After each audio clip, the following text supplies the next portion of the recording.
Let me take you back to 2 years ago when my life started unraveling. We had a 3-year-old daughter at the time. I wasn't spending a lot of time with my 3-year-old daughter because of my busy work schedule. So I cherish every moment that I spend with her. She's at that age when children starts forming meaningful words. My wife was a stay-at-home mom, so she does the majority of the parental duties. I work 6 days a week because I just got a promotion at work to a role that I was underqualified for and very financially rewarding. And we had another baby on the way. Since my daughter started talking, it's been a blast to spend time with her. She was a late bloomer and should have started talking earlier. Now that she speaks, you couldn't get her to shut up, and I loved it. Hearing her speak reminded me why I go to work every day to provide for my family.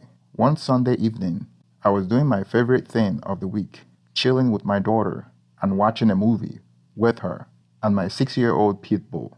My favorite moment is when she makes commentary on what she sees on TV. If she sees a cat, she would mention my grandmother's cat's name. If she sees a dog, she will shout out the name of my 6-year-old pit bull. When she sees a person that looks like me, she will point at the TV and call out Day Day, which is her way of saying Daddy. When she sees a person that looks like my brother, she would say Uncle, meaning uncle, and etc. This will go on till she gets tired or falls asleep. Now, most of the PG-13 movies nowadays have some kind of romantic scenes, and I don't watch an R-rated movie with my 3-year-old, but it's difficult to find a movie nowadays without a romance scene. We were watching Wonder Woman 1984. Not much of a romance movie, a family-friendly movie, something I could watch with my daughter. Watching a superhero with a woman as the main character, I hope would empower her as a woman and would hopefully help improve her self-esteem growing up. Then came a romance scene between Gal Gadot, the woman playing Wonder Woman, and Chris Pine. That was when things got interesting. During the romantic scene, my daughter goes, "That's Mama and Udo." She calls out her mother, Mama, and calls me Day Day. Then who is Udo? I thought maybe she misspoke. My family members visit often, and I have never heard her call anyone Udo before. I don't know who Udo is. I thought about what she just said for a minute. Then I rewinded the romance scene to see if she would say Udo again, and sure enough, she said Udo again. I turned towards her and looked in her eyes, those beautiful innocent eyes. I asked her softly, "Who is Udo?" And she pointed to the ceiling. It didn't make any sense to me. I thought she was pointing at God or something.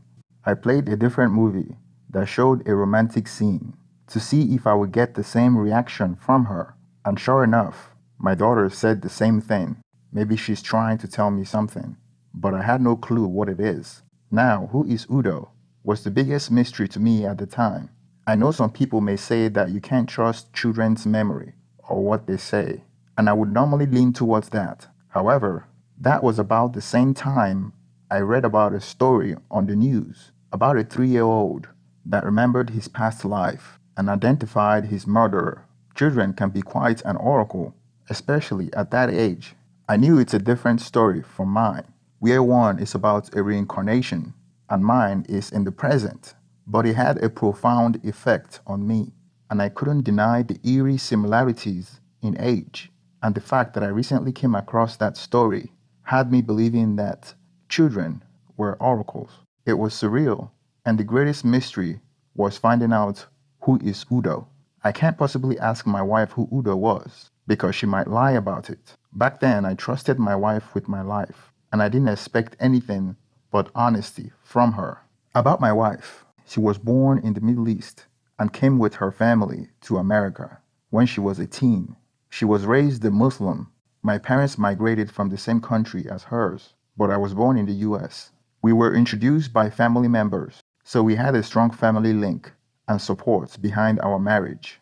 We are both Muslims, but are not deeply religious. We observe all the Islamic festivities and tradition and attend mosque on Fridays. My wife sports a hijab every once in a while, be it loosely, and I don't tell her to do it. And frankly, I don't care. She does it on her own volition. She's 26 years old, and I'm 32 years old. She studied psychology in college, and she was a high school teacher before we decided that she would be a stay-at-home mom and raise the children when we start a family. I am a financial manager, and a young one at that, for such a big bank. We recently moved into my current apartment 7 months prior because I received a promotion and had to relocate with a $40,000 pay bump. Now that we have gotten the background story out of the way, let's continue. I remember talking my baby to sleep that night and still thinking about who Udo was. I never thought about confronting my wife about it because, quite frankly, it would be stupid accusing her of something so serious with no evidence. Moreover, my wife was the best wife I could have asked for. She was as obedient as they come. She cooks and cleans, and we have a healthy excess life. No red flags whatsoever. So why would I accuse her of having an affair with someone just because my daughter saw a movie scene and called out Mama and Udo? Seemed like a stretch, and I don't know who Udo was. It might very well be a figment. It might very well be a figment of my daughter's imagination. An accusation like that, when spoken, can't be unspoken. Next action item for me is to find out who Udo was. As much as I was tormented by the thought of my wife having an affair with Udo, the following day I forgot all about it and went about my day. Fast forward 2 months later, 9 months since we relocated to our new apartment. We were walking our dog at a community park next to my apartment. It was me, my daughter, wife, and the dog. We came across a man walking his dog. He was coming from the opposite direction. The first thing I noticed was my dog acted like he recognized his dog. Then both dogs acted like they recognized each other. I tugged the leash when I noticed that my dog was running towards the stranger with his dog. I looked at my wife and she was trying not to notice what was going on by not making eye contact and looking straight ahead. When my daughter saw the man, she called out, Udo, Udo, Udo, calling the man in such a manner as she would call any of my relative that she knows. But the man reacted differently, like he didn't know her. He ignored us and kept dragging his dog along, looking away like a stranger and acting like he doesn't know any of us. I made eye contact with the man and gave him a polite smile, and he smiled back and kept on walking. It was such a weird experience that demanded an explanation. I felt that awkward energy around me. The chance encounter with this stranger took less than 5 seconds, but felt longer. I looked at my wife again and she looked straight ahead, like she didn't notice what just happened. I asked her who that man was and if she knew him, and she said he's just an upstairs neighbor, in a dismissive tone, like she barely knows him. I replied that if he was just an upstairs neighbor, how did our daughter know his name? She replied back that the man has a habit of letting his dog off the leash, and his dog would come looking for my dog. And it has happened several times, and he likes saying hi to our daughter. It seemed like a reasonable explanation, right? Except for one thing. Remember 2 months earlier when I was watching a movie with my daughter and she was playing a recognition game and saw two couples romancing and called out Mama and Udo? The same Udo that my daughter just called out to this stranger who happened to be our neighbor. 2 months ago, when I asked my daughter who Udo was, she pointed to the ceiling. Coincidence, right? And now my wife just confirmed to me that Udo is an upstairs neighbor. Coincidence? No, I think not. There's something going on here, and I was determined to find out what it is. My wife was acting all weird and shady. I didn't think she would lie to me, and I haven't caught her in a lie before, but something smelled fishy. We were exceptionally silent during the last leg of our walk, after the chance encounter with a man I now recognize as Udo. I was thinking about what ifs, how my life would be thrown upside down if my wife was indeed having an affair. I couldn't imagine my wife sleeping with another man. The thought was repugnant. I felt disgusted at her, even though the evidence was circumstantial. Before we arrived at our apartment, my wife noticed my awkwardness and she asked me what was going on. And I said nothing. I was just silent the whole time, thinking. When we arrived at our apartment, I abruptly asked my wife the name of the man, and she seemed upset. Then she said she doesn't know. The question, and its abruptness, surprised her a bit.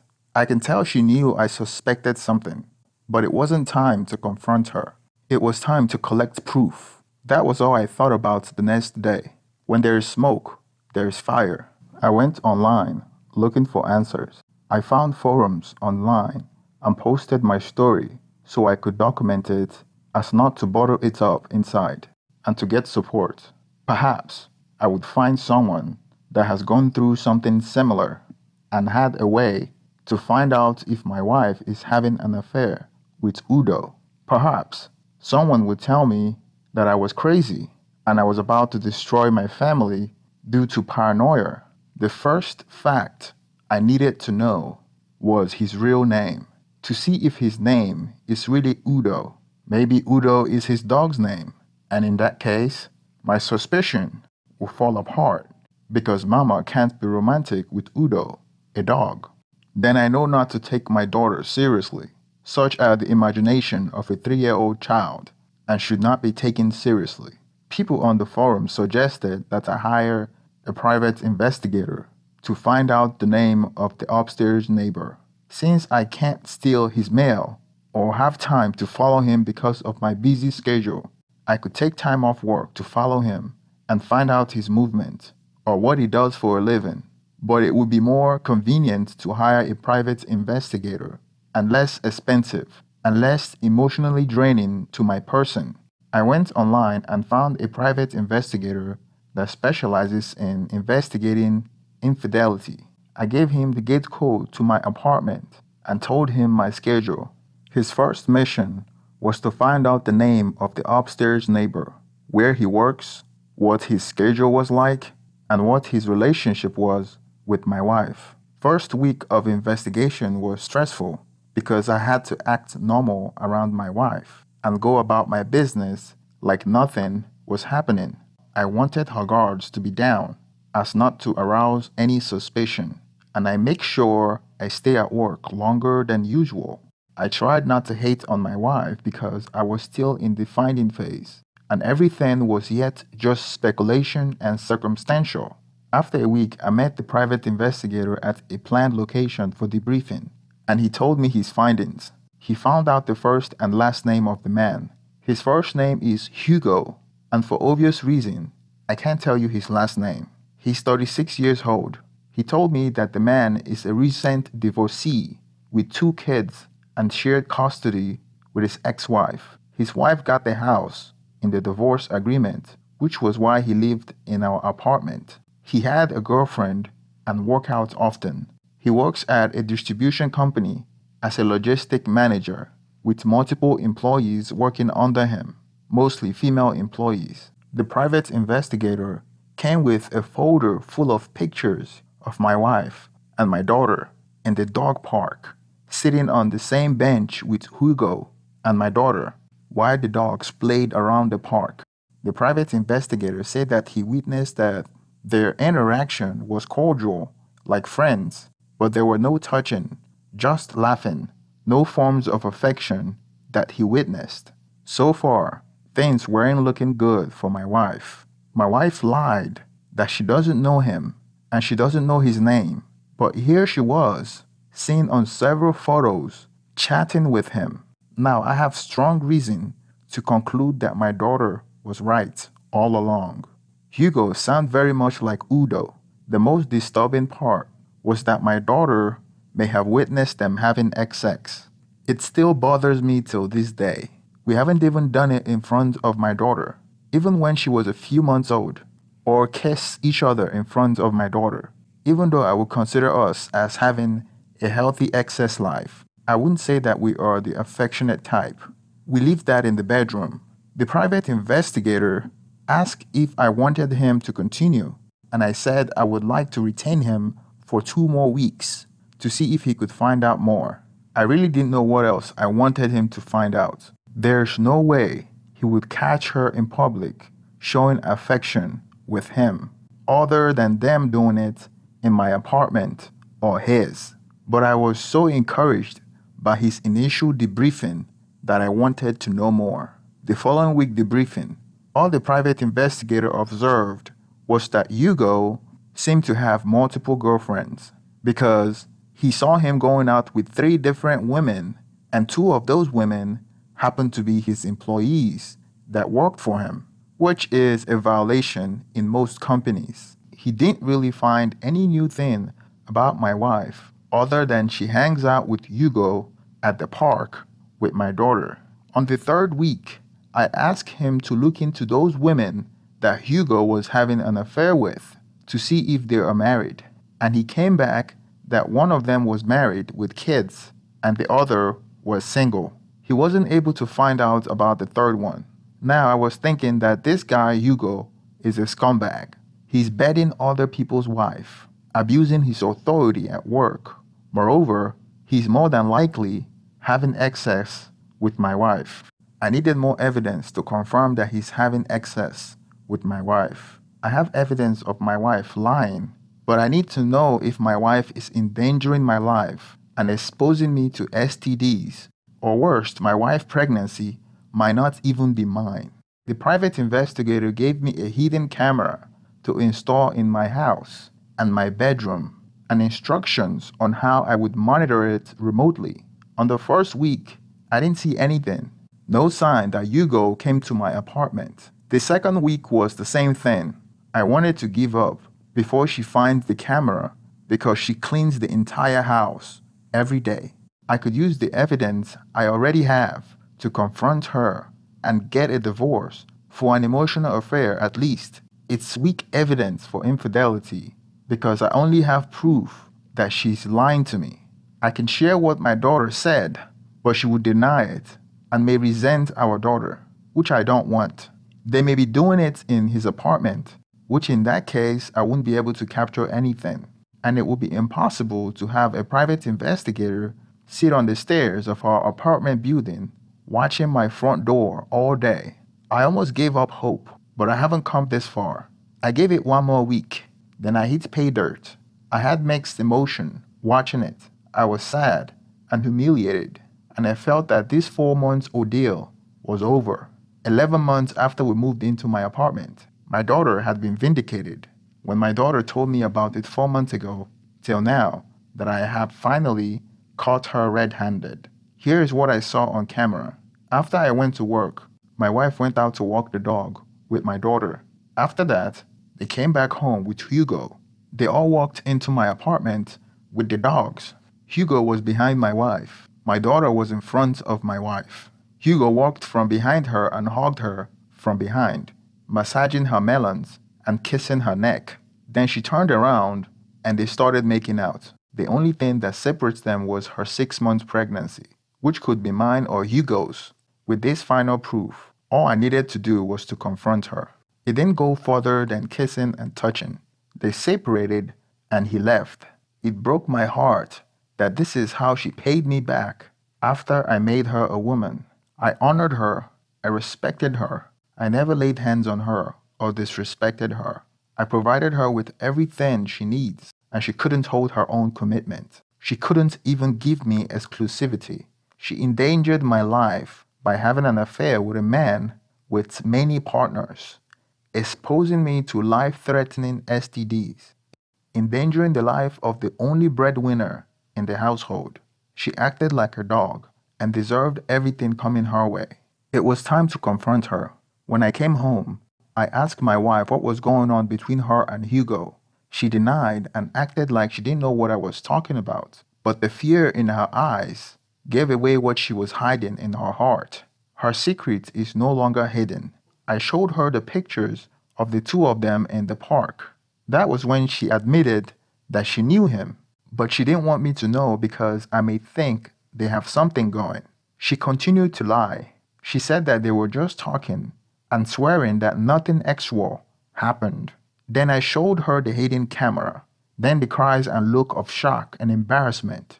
Initially, I wasn't angry or too emotional because I have exhausted my tears for the past 2 months. She prostrated on the floor and laid on my feet, begging me. I asked her how long the affair had been going on, And she said 2 months after we moved into the apartment. It's been almost a year since we moved into the apartment. I asked her how it started, and she said that they met at the park and started talking. He claimed to be a fitness trainer and had a small gym set up in his apartment. He invited my wife to his apartment, and since she was bored at home, she went upstairs, and that's how it started. Her words, not mine. Obviously, I am calmer now, since it's been over a year since the confrontation took place. But the emotion is still raw, and I still feel the pain of my face getting dragged through the mud by this woman. And even till this day, I feel like people look at me with dirt on my face. There was a lot of crying on both sides, and she was trying to beg me not to divorce her and how much it would be a disgrace to her and her family.